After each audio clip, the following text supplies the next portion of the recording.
संस्कृति के उद्धारक स्वामी विरजानंद।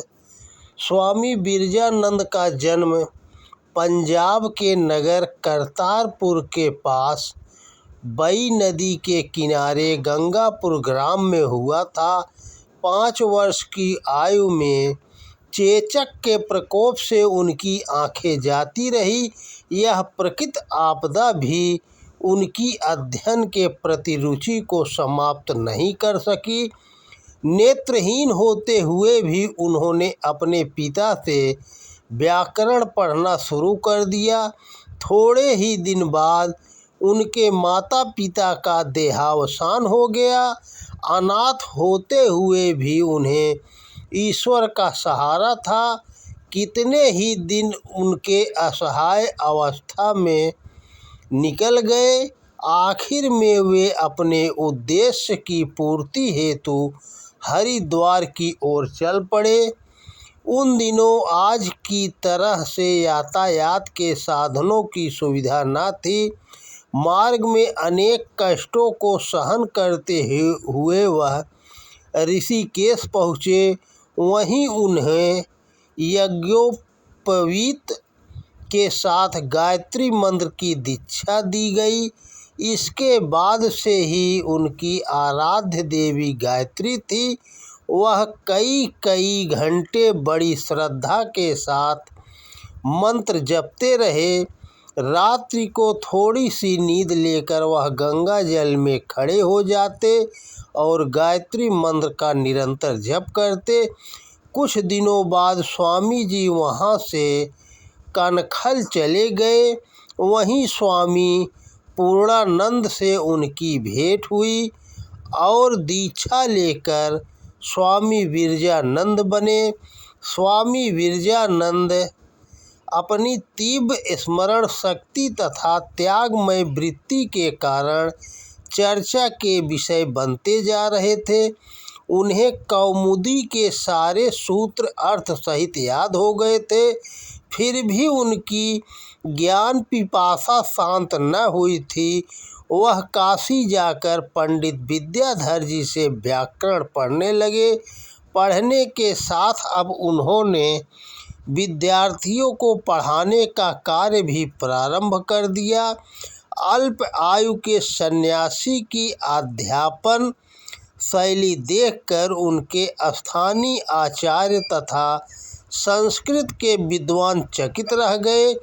उनकी विद्वता का ही यह प्रभाव था कि दूर दूर के क्षेत्रों से अनेक विद्यार्थी अध्ययन हेतु आने लगे थे।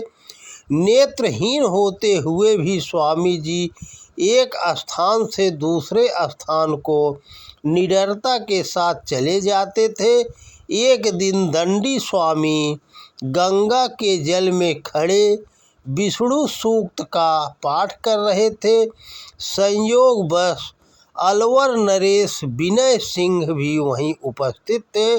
स्वामी जी की तपस्या, संस्कृत के शुद्ध उच्चारण तथा गंभीर विचारों से प्रभावित होकर अलवर नरेश स्वामी जी के निवास स्थान पर गए और अपने साथ चलने के लिए आग्रह करने लगे।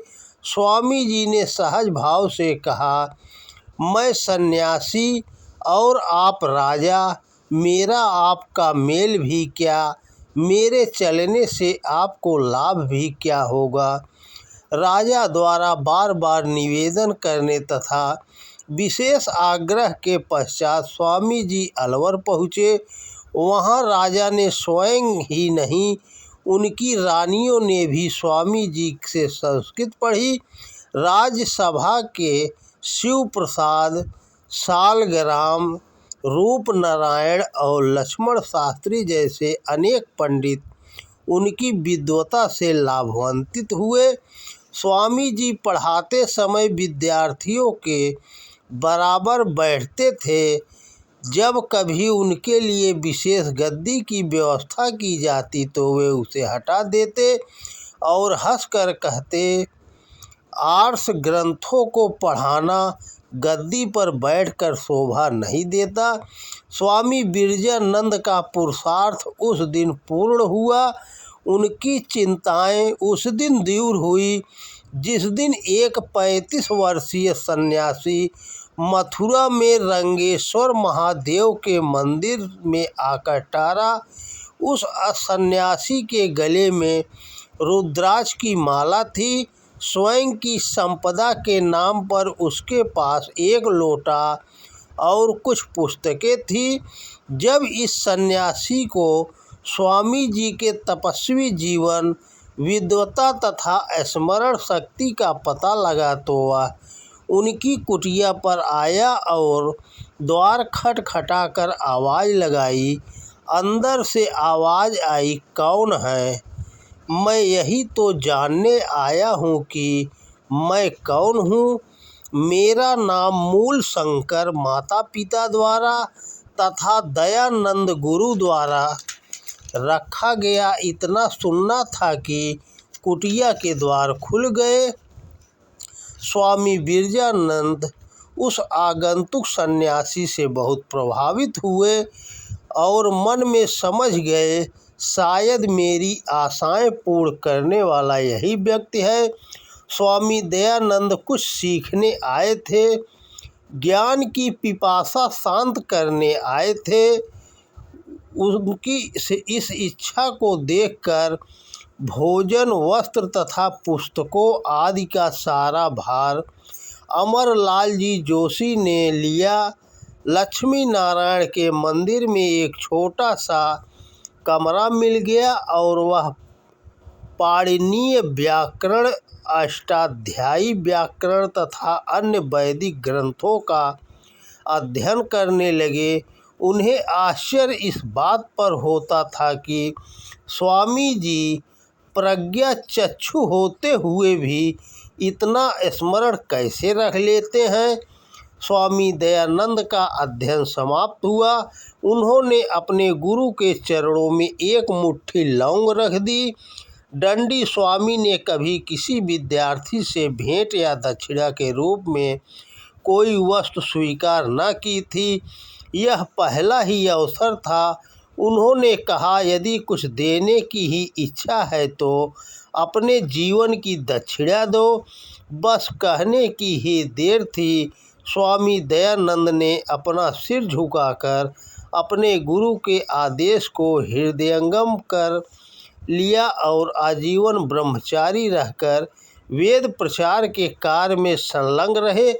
स्वामी दयानंद जैसे शिष्य के कारण ही दंडी स्वामी इतनी ख्याति प्राप्त कर सके। ऋषि दयानंद को महान योगी बनाने का श्रेय दंडी स्वामी को ही है। तो दोस्तों नमस्कार। ज्ञानवान परमात्मा की सृष्टि को मंगलमय रूप में देखता है, इसलिए इस सृष्टि में उसके लिए आनंद ही आनंद होता है। जय श्री कृष्णा। राधे।